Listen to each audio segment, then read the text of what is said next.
Welcome back to Bangers and Smash. On this episode, the DJI Mini 2. Back in 2018 I bought myself a Mavic Pro, and within about 3 months of owning it, I managed to crash it into a building in Hong Kong.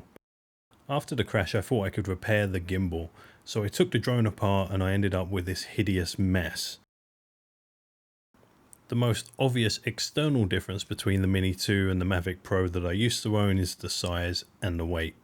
Now, owning a drone that's under 250 grams here in Singapore allows you to bypass some of the rules with registering the drone. It's quite difficult to fly a drone in Singapore, by the way. There's about 5 runways, I believe, and with that amount of airports on a small island, most of the military bases, you've got to be very careful. Plus there are sensitive government places. So if you do come to Singapore and you plan to bring your drone with you, please make sure you understand the local rules and regulations before you send your drone up. Don't get in trouble unnecessarily.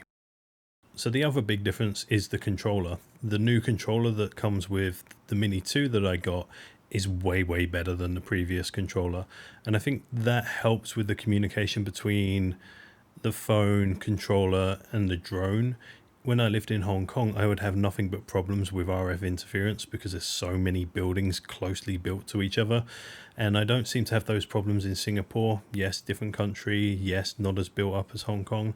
But the connection seems way more stable and it's much easier to fly and it feels more safe. So my initial thoughts of this drone versus the Mavic Pro that I used to own, actually they're very similar. It's small, it's compact, it's easy for me to take around places without having to worry. I don't have to take all 3 batteries that came with the camera, and there's a nice little charging pack actually for them, which is way better than what used to come with the Mavic Pro.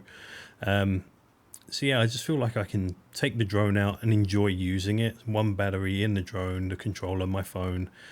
Yeah, I think it makes life a lot easier for getting some drone video. So yeah, drone videos are overdone in YouTube videos, I get it, but I actually enjoy flying my drone, so I'm going to use that as an excuse to put up some gratuitous drone videos here from Singapore. Before I do that, I must remind you, if you got this far into the video, you're either mad, but you might as well go ahead and subscribe.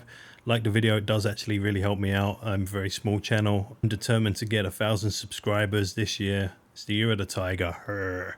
So we got to try and have some ambition and get somewhere with this channel. So yeah, until next time, enjoy the drone video and some random music that I'm going to play over it. And until the next video, goodbye.